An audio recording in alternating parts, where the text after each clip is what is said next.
Just make sure I'm being seen. Thank you. Thank you.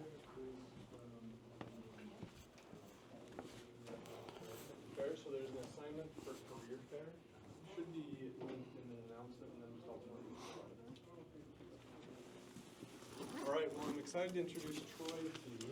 Troy and I met a little while ago at A Million Cups, which is pretty cool. If any of you ever want to start a business or launch, maybe I can work for it. Anyway, I'll let him introduce himself, but I'm really excited to have you guys get to hear from him. I love that he even brought some cool stuff to show you. So I don't want to take away from his time. Okay. Troy, here's the clicker. Perfect. And that'll bounce me through. It should be, ready to go. Right is advance, and then. Let's see. There you go. Okay. Perfect. Perfect. Thanks so much. Thank you. Troy, Thank you. Hi, everybody. I'm Troy. I'm an alcoholic. Hi, Troy. 35 years of sobriety yesterday. Yeah. Yeah. My journey as I walked in here today past a class that I took in 1994, Pascal, we're computer language, where the professor told me and everybody else that as a computer programmer, you're going to make $6 an hour, and that was it, because computers were never going to get any faster. Can you believe that? So don't believe everything you hear. Another fact is in the late 1980s, AT&T was offered the internet, basically to just operate it. The U.S. government said, here, they were giving them a patent-driven monopoly. You know what AT&T's technical experts said? There's no future in that. It's insignificant. And that comes out of a book that I'm reading right now in my master's, Winning at Products by Brown, 2017. Powerful book. I'm Troy Richardson. I got a bachelor's degree in engineering technology. Started in the integrated engineering program, which was electrical, mechanical, and structural at SUU. Changed my major after listening to a YouTube video that said any engineering degree can take the patent bar. Well, I just happened to jump into the one that couldn't. So, for 35 years, I've been an entrepreneur. I've been in the industry for 30 years, had my own company. Serial entrepreneur, started in 1995.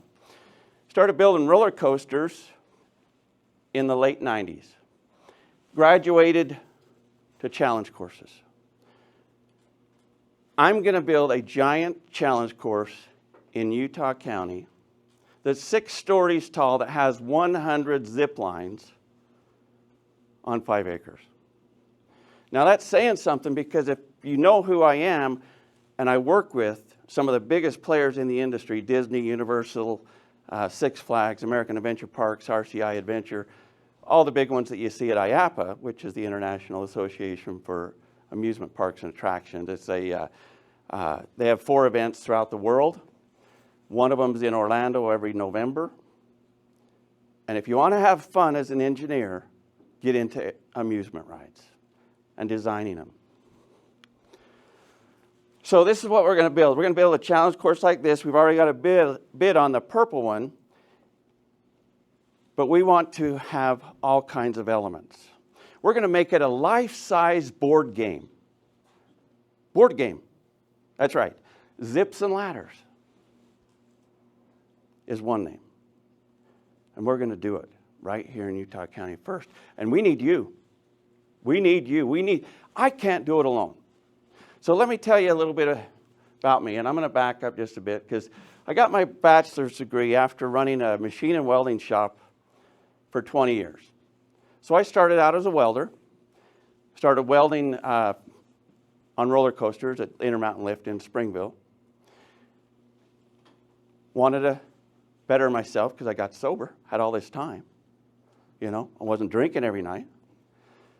And so I went back to school right here and got a machine tooling degree. 1994. Started my own business in 1995. AA, Machine and Welding. Great company. We followed the money. We learned what it takes to make a company successful, and that is to have a product that somebody wants. And so we started doing machine work and welding, and then all of a sudden we got pushed into the boiler pressure vessel, right in the HVAC area that you guys might be studying about. I started welding on boilers, making really good money. Because if you're a national board certified company, you're going to make more money, and it's going to separate you from the rest of the, cigarette money they're making it in their garage, building hand railing for you or whatever it might be. Do something different if you want to make money. And if you want to disrupt the industry, you're going to make a lot of money. And that's what I'm doing today, disrupting the industry. I got my master's degree in technical writing in 2024 and started another master's degree last fall, engineering and technology management. Working towards that ultimate PhD, which stands for pretty heavy drinker.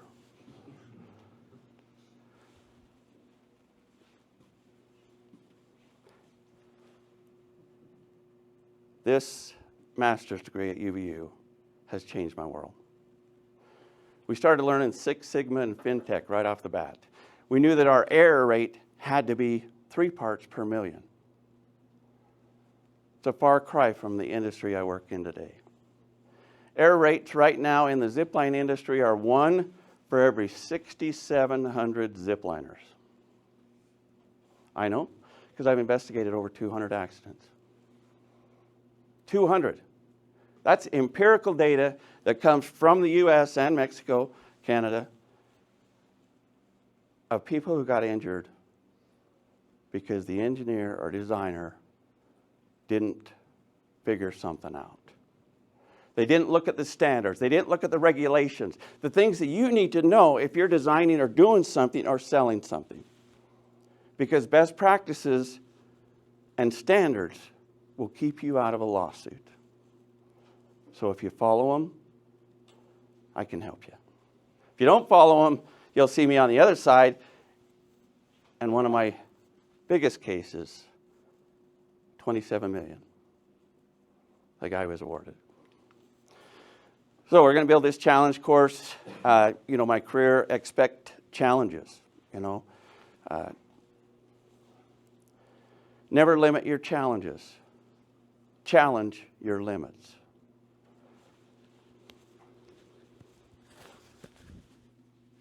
I'm a marathoner.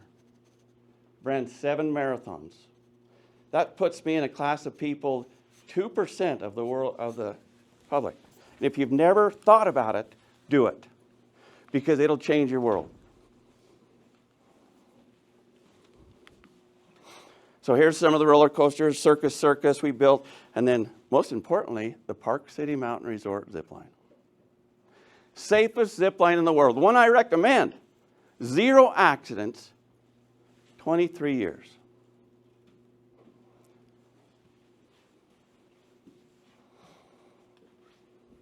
Then I built the Spanish Fork zipline, 2009.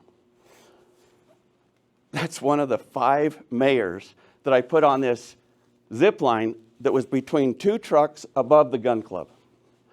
I had the mayor from Spanish Fork, the mayor from Salem, the mayor from Elk Ridge, the mayor from Payson, and the mayor from Woodland Hills, all on that thing. Sold them. I built it. But if you know anything about those years, those are challenging years. I ended up having to go back to work for a company that I had done work for. Those 2008 through 2011 were tough. And so you got to plan for that. You got to have a backup plan. Feel free to capture any QR code, but this is the ZAP. It's going to be the ZipSafe Aerial Adventure Park with 100 zip lines on 5 acres. Now, to put that into context, one of the big players that I work with, American Adventure Parks out of Whitesburg, Georgia, has 107 zip lines on 300 acres. Takes you 2.5 days to go through the course.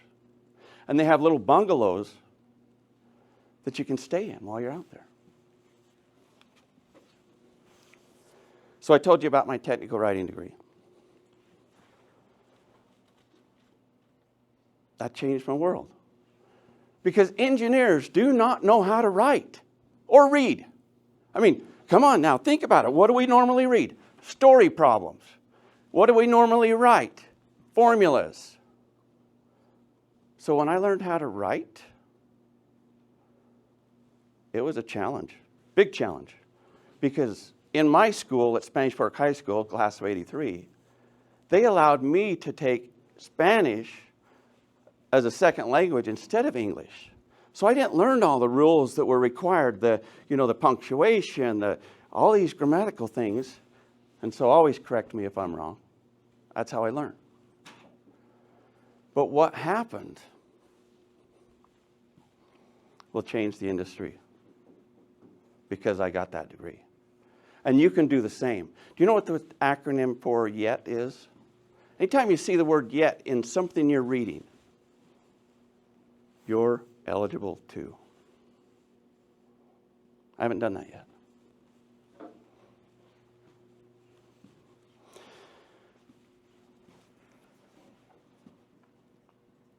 June 10th, 2022. My belly button birthday. I received a letter from a standards organization that was trying to tell me that they were going to raise the speed limit. Now think about this. The accidents on zip lines, the number one problem is braking related. And it was told to us at the 2020 virtual challenge or virtual expo that ACCT put on, and a Granite Insurance told us over 50% were braking related. So on this day, I received a letter from the ACCT saying we're going to raise the speed limit. 15 miles an hour, because we've looked at how zip lines go, and we've compared them with cars. Now, what's wrong with that picture? You're engineers, right? What? What was the prerequisites, Calc 2, for this class? No? Good. That was the one that separated the men from the boys when I was in school. Calc 3 is easy. So, on that day, the 15-mile-an-hour speed limit, we're going to raise it. You know, we're not going to fix the problem with braking or the problem with the insurance going crazy, because Lloyd's of London pulled out in 2021. They said, we will no longer insure zip lines. Anybody been ziplining? Where at? Tell me. Costa Rica. Where? Costa Rica. Costa Rica. That's where this whole thing, my thing started. You? I think it was Ensenada. God, you guys are world travelers. Anybody local? Go ahead. I actually used to work up at Typee, and they've got a zip line up there. Right on. Yep. Heber. Deer Creek? Yep. We shut that one down this year. Anybody else? I did one in Park City or somewhere. Park City Mountain Resort. That's mine. That's the safest in the world. We put friction braking trolleys. Go ahead. What do you mean you shut it down? I was just at that Deer Creek not too long ago. I know. So I show up, and the state is there because nobody's doing any inspections. The state's going to shut them down because they're on state property. The state literally says, you ain't operating today. Well, it just happened that American Adventure Park Systems, the inspectors had showed up, and I was meeting them up there. So I convinced him, let us just do our inspection. We'll give you the inspection, because this group had not had their inspection for over 2 years, and it's a yearly requirement. I wanted to shut it down 3 years ago when I did my first accident there. But it doesn't always happen. So they inspected it, found out there was all these problems, and they shut it down. So my friend John Johnson has to get it up to date before he can start it again. But what I did is I wrote a letter back to the ACCT, going back to my birthday because we get a little off topic. I wrote a letter that changed the industry standards. In fact, a year and a half ago, I got a call from ASTM F2959, but let me just stop here. Well, I'm going to back up. I got a call from ASTM 2915. Do you know who ASTM is? The American Society for Testing of Materials. It's the oldest standard generating organization in the world. They started with boilers back in the 1890s when they were having little problems with them exploding, in the trains. The F-24 standard, the one that I participate in, as well as F-15, is amusement rides. I'm part of the task group. You as engineers can get on and start learning and find an area that you like and go for it, because it's going to make a difference in your life like it does mine. Let me see if I can get this thing turned up. I don't know how to, I want to show you this video. And so let me see. So I'm turned up, but I didn't hear it when I started. Let's give it a try and see. Okay. Hopefully it's not too loud. Yeah, try. And just to kind of give a little bit of a background, what you're going to see here is some accidents that I've investigated. And it's going to share with you some of the things that go on a zip line, which I publish often. I have several YouTube channels. I'm trying to make a difference as an engineer, because as an engineer, we have a code of ethics. We don't let shit happen on our watch.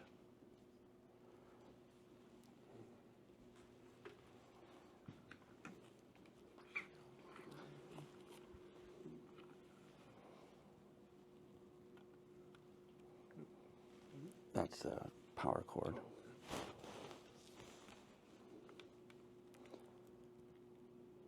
Maybe that'll do it. Huh?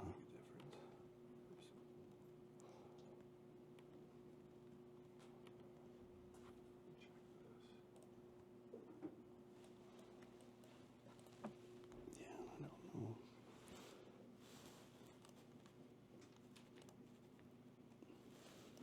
Now let's see if it'll. I don't know if it was off.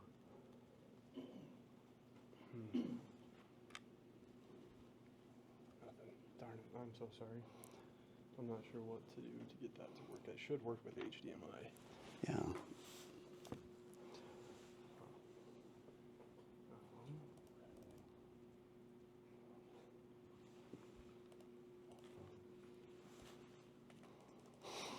If you want, I can post the video for it. Okay. After the Yeah. meeting. Okay. And that'll work. All right, we'll do that. Sorry about that. Not a problem. So as I told you, and I'll just walk you through this, I told you, let me just back up. Let me just back up and I'll just tell you what's going on here.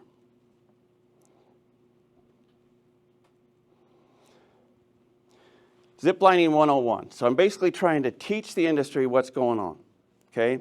And so with all these 200 accidents, I started my own podcast called The Zipped Files. And I'm going to share with you a few stories, maybe one, that you'll never forget, because you don't want it to happen to you or somebody else.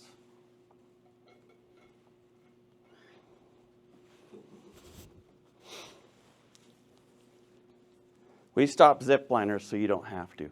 Over 10,500 accidents are expected for 2022.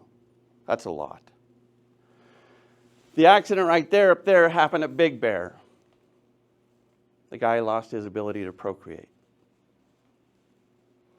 This guy was a marathoner up in Montana. He's going down the zip line, and you notice that he's not in a car. He's spinning around circles. So you can see why I was frustrated with the ACCT. I referenced this article in my master's degree as I did a big project and I did a symposium at Utah Tech. This is a powerful article if you want to understand ziplining.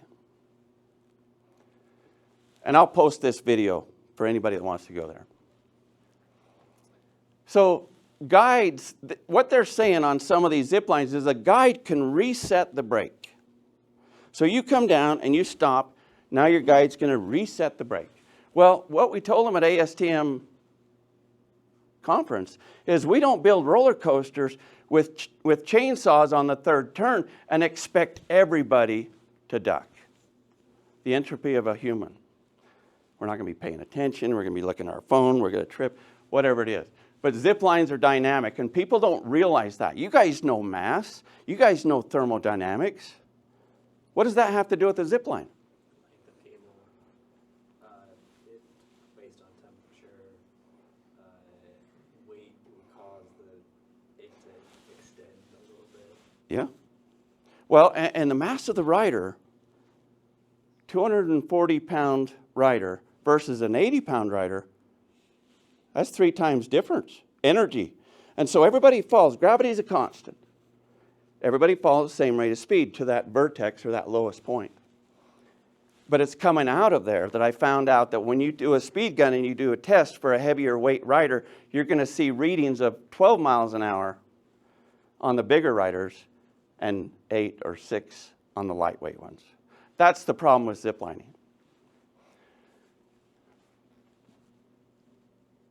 Too many lawsuits, raising the speed limit, no emergency brakes. Resettable emergency brakes are okay. Well, that's why I get involved, because they're not okay. The spring system that we built at Park City Mountain Resort has 0 braking-related accidents, 23 years, in an industry that's seeing 15 for every 100,000 participants. You know what the roller coaster industry shows for injuries? 16 million. That's Six Sigma figures. These are some of the cases I've done. This is the trends that are going on. Granite Insurance published it again. 15 accidents per 100, or 1 in every 6,700 zipliners. You know, the problem with that is the zipliner comes in, and just like anybody. So think about this, because I work with attorneys. Attorneys pay me a lot of money because I'm an expert witness.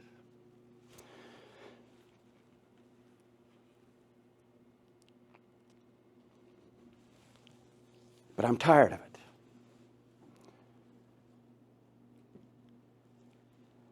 I looked at my 5th wrongful death last week. A death that should have never happened. A death that was preventable, which is so unfortunate, especially when I dive in and find out who the builder was, who the inspector was. These are big players. And it's frustrating that they don't care enough about the industry. It's all about that mighty dollar. And if we can get them to sign the waiver, 99 out of 100 will say, well, I signed the waiver. I can deal with this. They got me. Because nobody likes lawsuits. But let me tell you, 99 out of 100 of those people can win that lawsuit. Because the people running these courses are not even coming close to the standards. And that's frustrating. That's why we're going to build the ZipSafe Aerial Adventure Park. This keeps repeating. If you want to connect with me, here's my LinkedIn. Let's see.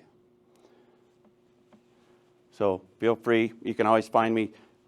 Troy Richardson Zipline. That's pretty easy. I'll leave that up for a minute. But let me show you what I did. So at the Park City Mountain Resort, we built a friction braking trolley. The trolley basically, the trolleys that are out there today have 2 wheels. We call them death sliders because they travel at 95% gravity, according to what Petzl told us. And that's, if you've ever fallen off a ladder, that's pretty fast. This trolley defies gravity. Let me tell you how it works. Easy to explain. Wheel, brake, brake, fail safe. Adjustment for what do you think? What do you think that adjustment's for? Nope. Speed. Slope. Because let me tell you, when a 30-pound rider puts 30 pounds of weight right here, they apply 30 pounds of force to this little white brake. Whereas a 600-pound rider, and we're doing it, motorized wheelchairs in Pennsylvania and Texas, going down zip lines with this trolley. 600 pounds of force. And what we found at Park City Mountain Resort is the heavier weight riders actually came in slower, which is unheard of in the industry. You know why? Think about it. drubbing on a polymer, going down this 3,500-foot zip line. What's changing? Polymer is melting. Created a small coefficient of friction boost so heavyweight riders don't come in as fast. I would rather stop zipliners too soon than too late.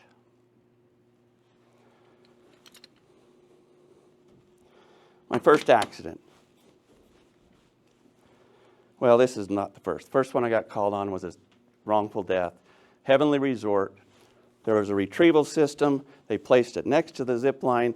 The cable was huge. I mean, it was just long. It was using this gorilla rope. They were pulling the trolley back up like they do at Park City Mountain Resort. They were having problems. This is a whole big story, but they were having problems pulling the trolley up the cable. Now, it was a different trolley because the trolley that I developed back then, the cable went through here, and so the weight of the rider, it forced pressure on the bottom of the cable. This one rides on the top of the cable. We get rid of the water problems that way. So what was happening is when they were going to drag this up, they were trying to pull it up, it was jamming. Because you know, static is harder to get started than dynamic. But the guy didn't have a clue.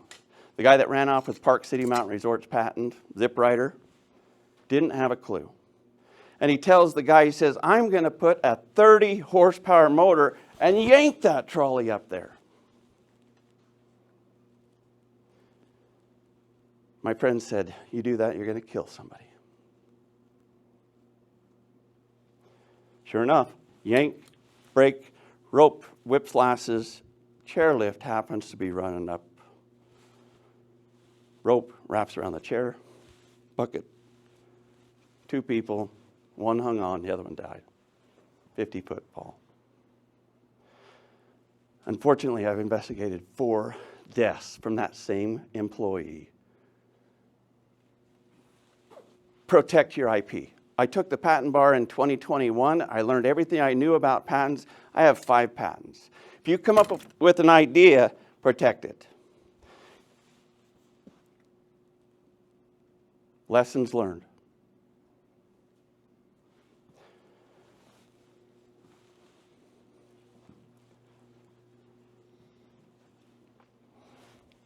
One more story. Lisa Lamb.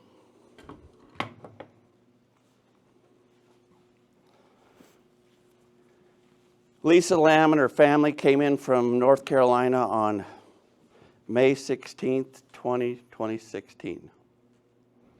They wanted to start their vacation off at a zip line in the Provo Canyon area. So they decided to go up there, but they didn't realize that there's some thermal problems with springtime in the mountains. You been in the mountains and had the winds up there? You've been on Sundance Ski Resort and had it about blow you off the top. They're up there, they're running through there. The zipline guides are not paying attention to the wind meter. They were trained that if it was over 30 miles per hour, the winds, they would shut the zipline down.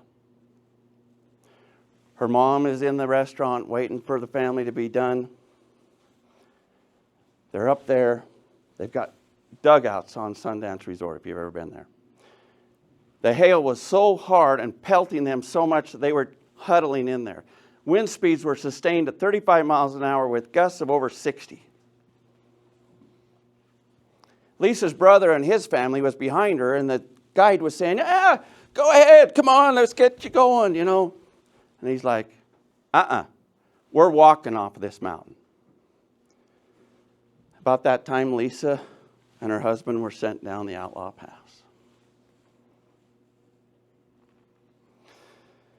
As her husband passed and Lisa was coming along, she noticed a tree was being blown into her path. She was traveling 50, 60 miles an hour. A 4-inch pine tree, which had an orange ribbon around it, meaning get that thing out of there. It's a danger. Was blowing into the path, especially because of the gusts. It had been rubbing on the cable so much that the tree pitch was embedded in the cable. The trolley, if you've ridden that zip line, has a dead man brake. Stupid. Unless you know how to deal with it. As she hits, the way you go and stop is you pull down to go and you let up to stop. When she hit that tree, she stopped dead. She was in emergent need of care. The zipline standards require a 15-minute turnaround if somebody gets stuck on a cable. If you're hunters, any of you hunters in here, you know that if you hang in something and your blood pools, you can die. And she was in a harness. 45 minutes later, the staff got her off the cable. Utah Valley was 20 minutes away. She died on the way. Now that's tragic. But let me tell you something that's even more tragic. The rest of the story. 2 weeks later, one of the guides felt so bad that this had happened, took his own life. You know, doesn't need to happen.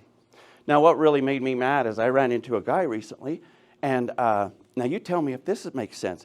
I said, yeah, you've heard about this accident up at Sundance? And he says, yeah, it was a fluke. That's what they're telling everybody. And that makes me mad as an engineer. Makes me mad. So the ZipSafe Aerial Adventure Park, Dare to Dream. You've seen the movie? I keep telling people I'm building this thing. I keep telling people I'm going to have funding. And let me tell you, the ROI on this project is 2 years. We're going to make some big money. Really good money. Park City Mountain Resort, when I built that zip line, paid for itself in 6 months. Now that's an ROI if you know anything about finance. Pretty powerful. Zips and ladders. 2026. Thank you.